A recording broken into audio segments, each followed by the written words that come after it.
Kapalakan, wala. Wala naman po. Ano naman, tolerable naman po yung pain.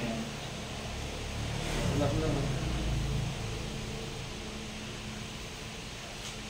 Pero may kaginawa na ng konti na assist na. Hindi na sa ganung ano. Yan yung gantin yan. Dati po, pag nadadali po ako dito. Oh, masakit. Madaanan lang eh. Kanina nga ginagano ko na. Kapag po sasakay sa sasakyan eh. Oh, Nagsigil sa akin.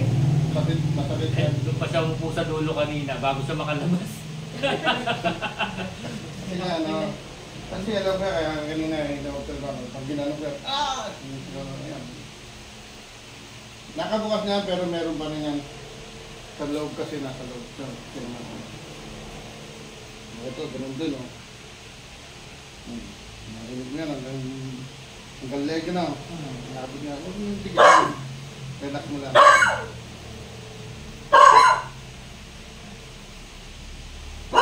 Saka ito, hindi bigla ito.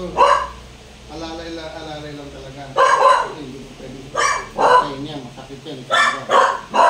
O, ayan, narinig mo yan, bro. Kahit ka lang kamay. Baba. Taas. Baba. Relax na. Sakit ulo. Nga po. Sige, lakay mo. Sara. Nga pa.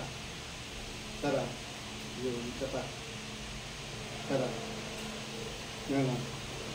Sara. Ayun na po. Pakiramdaman mo na. Maluwag na. Ganun na.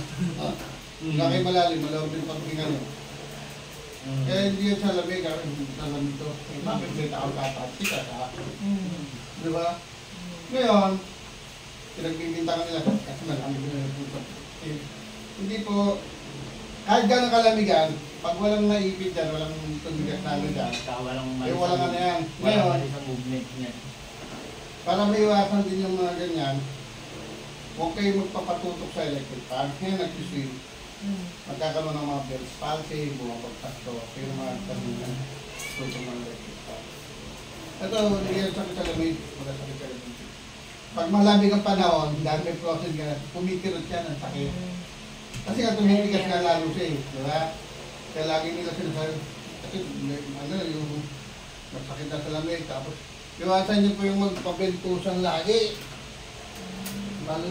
Iwasan niyo po yun. Alam niyo, upo uli kayo.